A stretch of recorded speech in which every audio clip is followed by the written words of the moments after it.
ऊर्जा मंत्री ए.के. शर्मा हमारे साथ बात करने के लिए मौजूद हैं। जिस तरीके से लगातार भीषण गर्मी के चलते कटौती हो रही, उसके बाद ग्राउंड लेवल पर आज निरीक्षण करने के लिए निकले और अभी भी एक उपकेंद्र पर मौजूद हैं। सर, लगातार कटौती भी हो रही है, सीएम ने निर्देश भी दिए हैं, आपने भी अधिकारियों के साथ समीक्षा बैठक करी, क्या निर्देश दिए गए सर? अतिशय गर्मी पड़ने के कारण बिजली की मांग ऐतिहासिक रूप से बढ़ी है, अप्रत्याशित रूप से बढ़ी है। हम उस चुनौती को पूरा करने के पूरे प्रयास में हैं। भरसक हमारा पूरा विभाग, हमारे सभी कर्मचारी, सभी अधिकारी इस प्रयास में लगे हुए हैं कि जनता को हम लोग पर्याप्त और निर्बाध बिजली दे सकें।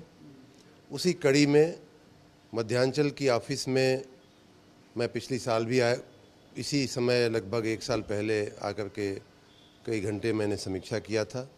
उसके बाद भी मध्यांचल की ऑफिस में 1-2 बार मैं गया हूँ और आज फिर से मेरा मन हुआ कि चल करके लखनऊ की परिस्थितियाँ जरा समझी जाएं, जानी जाएं। उस प्रयास में मैं वहाँ गया था।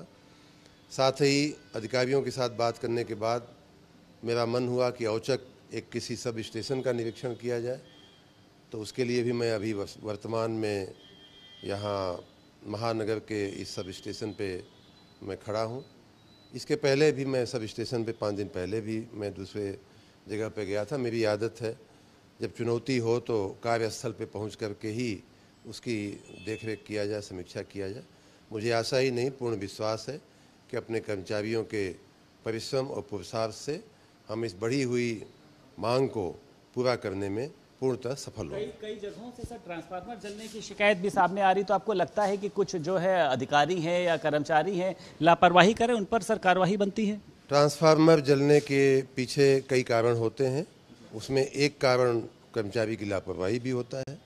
कई बार उनकी गलती से, उनकी लापरवाही से ट्रांसफार्मर जलते हैं। साथ ही कई बार ओवरलोड होने की वजह से, जनता के द्वारा ज़्यादा क्षमता में बिजली खींचने की वजह से भी जलते हैं। उन सारे कारणों की जांच हो रही है। आज मैंने सख्त निर्देश दिया है कर्मचारियों को कि आपकी लापरवाही के चलते कहीं ट्रांसफार्मर जलने की शिकायत नहीं आनी चाहिए। कर्मचारियों की शिकायत या लापरवाही तब बनती है जब वो समय पे उस पर तेल नहीं डालते हैं।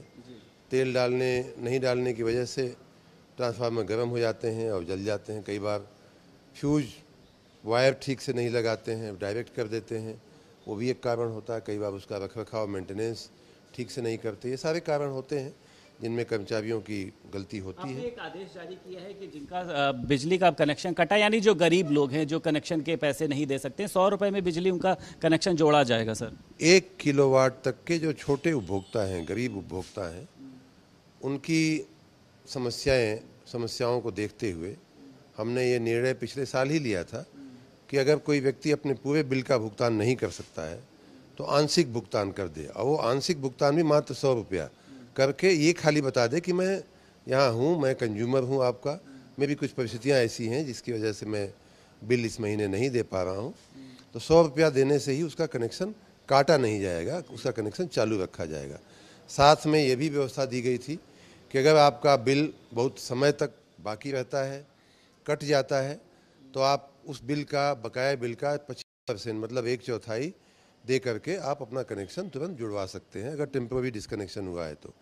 कल हमने इस 25% वाली व्यवस्था को शिथिल करते हुए उसमें भी ये कहा है कि अगर आपका टेम्पोररी डिस्कनेक्शन हो गया है, कट गया है, तो उसमें भी आप मात्र 100 रुपया जमा करके भी 31 जुलाई तक खाली हमने ये व्यवस्था रखी है, उसमें आप अपना कनेक्शन जुड़वा सकते हैं। सर, विभाग के जो एमडी हैं हम देवराज, उन्होंने बयान जारी किया है कि जिनका लाखों रुपए का बिल बकाया है वो भी 100 रुपए देकर अपना कनेक्शन, तो डिफाल्टर जो है कहीं ना कहीं से बचेंगे सर। 30 जुलाई तक की व्यवस्था यही है, क्योंकि गर्मी के सीजन में बहुत जगह से शिकायतें आ रही थी कि बिल न देने के कारण कनेक्शन कट गया है और इसलिए ये व्यवस्था की गई है। ये बहुत ही टेम्पोररी व्यवस्था है। 31 जुलाई कनेक्शन है वो भी जुड़वा सकते हैं, बिल वो भी जुड़वा सकते हैं, लेकिन जिनका लाखों रुपए का हो या 1 रुपए का हो, बिल तो उन्हें भरना ही पड़ेगा। बहुत शुक्रिया सर, हमारे साथ बात करने के लिए मौजूद थे ऊर्जा मंत्री ए.के. शर्मा। लखनऊ से वीडियो जर्नलिस्ट अरविंद के साथ संदीप खेर, भारत समाचार।